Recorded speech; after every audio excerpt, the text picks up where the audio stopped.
स्वदेश तथा विदेशमा रहे बसेका प्यारा नेपाली दाजुभाइ तथा दिदीबहिनीहरू, नेपाल राष्ट्रका निर्माता, नेपाली समाजका समन्वयकर्ता एवं एकताको धरोहर श्री 5 बडा महाराजा धीराज पृथ्वी नारायण शाह आम नेपालीका निम्ति श्रद्धा तथा सदा स्मृतिका व्यक्तित्व भइबक्सिन्छ। मौसुफको 304औं जन्म जयन्ती तथा राष्ट्रिय एकता दिवसका उपलक्ष्यमा हामी उहाँलाई नमन गर्दै श्रद्धा सुमन अर्पण गर्दछौँ। जस्तोसुकै शक्तिसँग पनि सङ्घर्ष गरेर राष्ट्र एकीकरणमा सबै जात, सबै धर्म र सबै क्षेत्रका नेपालीको सक्रिय, सबल र सफल नेतृत्व गरेको शाहवंशीय राज संस्थाको इतिहास सबैका सामु छर्लङ्ग छ। नेपाली जनताको खुसी र समृद्धिलाई नै आफ्नो रुचि ठान्ने शाहवंशीय परम्परा रहँदै आएको छ। बडा महाराज धीराजको मार्ग निर्देशनको परिधिमा रही हामीले नेपाली जनको एकता र वृद्धिमा जोड दिँदै आएका थियौँ र छौँ। तर कालान्तरमा कतैबाट उत्पन्न अवाञ्छित भ्रमको चपेटामा देश पर्यो। झन्डै 2 दशक अघि शान्ति ल्याउँछौँ र आर्थिक प्रगतितर्फ देशलाई लैजान्छौँ र स्थायित्व दिन्छौँ भनेर सत्तामा पुगेका दलहरूको चाहना अनुसार हामीले श्री पेच र राजदण्ड जनताको नासो जनताकै सुरक्षित संरक्षणमा बुझाइ सहयोगी नियतका साथ राजकाजबाट बाहिरै रहेको सर्वविदितै छ। यो दायित्वबाट पलायन वा निषेधित राजनीतिका निम्ति कमजोरीको अनुमोदन थिएन, न त यो भावना आम जनतामा नै थियो। नारायणहिटी राजदरबारबाट हामी बाहिरिएको करिब 2 दशक बित्दा पनि देशले सामना गरिरहनु परेको सङ्कटले हामीलाई चिन्तित तुल्याएको छ। हिजो देश नबनेकोमा चिन्ता थियो, आज देश नै नबच्ने हो कि भन्ने निराशा पैदा भएको छ। बडा महाराज धीराजबाट 22 वर्षको युवा अवस्थामै सुरु गरिबक्सेको एकीकरणको सफलता पछि आधुनिक नेपाललाई 4 वर्ण 36 जातको साझा फुलबारीको रूपमा चित्रण गरिबक्सेको थियो। यो मुलुक राजाको मात्र होइन, जनता र राजाको समान स्वामित्वको देश हो भन्ने सन्देश पनि दिइबक्सेको थियो। भाषण अनि जादु वा चमत्कारले यो देश बनेको होइन र बन्दैन पनि। सबै जात, धर्म र क्षेत्रका नेपालीको साझा प्रतिनिधिका रूपमा काम गरेको राज संस्था जनताले सुम्पेको जिम्मेवारीबाट विमुख हुनै सक्दैन। सबै नेपालीले यो कर्तव्यबोध गरी पृथ्वी पथमा लाग्नु पर्दछ भन्ने हाम्रो धारणा र आह्वान पनि छ। नेपाली विश्वमा जहाँ रहे पनि नेपाली मूलको भन्ने नै हुन्छ। त्यसैले राष्ट्रको प्रतिष्ठासँग नेपालीको प्रतिष्ठा पनि सँगै जोडिएको हुन्छ।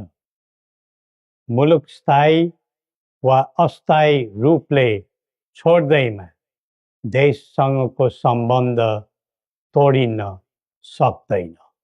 देशबाट जनशक्ति पलायन हुँदै जानुले देशको भविष्यबारे निराशाको सङ्केत दिइरहेको थियो। अब पुँजी र पुँजीपतिहरू तथा कर्मवीर उद्यमीहरूको समेत पलायन हुनु थालेको छ। यो क्रमलाई तत्काल निरुत्साहित र नियन्त्रण गर्न सकिएन भने मुलुक असफलताको सङ्घारमा पुग्न सक्ने सम्भावनालाई लिएर हामी आहत भएका छौँ। बरामारा धिराजबाट स्वदेशको पुँजी पलायनमा रोक लगाउनु पर्ने पक्षलाई महत्त्वका साथ जोड दिबक्सी जनता सक्षम र बलिया भए मात्र देश बलियो हुन्छ भनी दिव्य उपदेशमा उल्लेख गरिबक्सेको छ।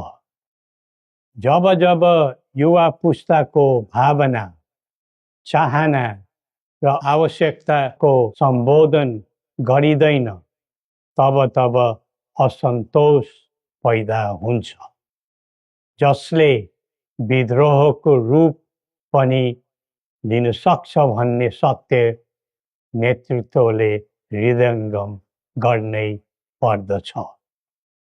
नेतृत्वले पटक पटक युवालाई प्रयोग मात्र गर्ने तर उनीहरूको आवश्यकता बुझेर काम नगर्ने प्रवृत्तिले युवामा असन्तोष जन्मेर देशमा जनधनको हानि भयो। जसरी भविष्यका कर्णधारहरूको ज्यान गयो त्यसले सबैलाई स्तब्ध बनाएको छ। युवाहरूमा भ्रष्टाचारप्रति असहिष्णुता र आइटी प्रतिस्पर्धामा अग्रताको जोश देखिनु उज्जवल भविष्यको सङ्केत हुन्। तर उन्नतिको गन्तव्यमा राजनीति चुक्यो भने अल्छीको सपना मात्र बन्न जान्छ।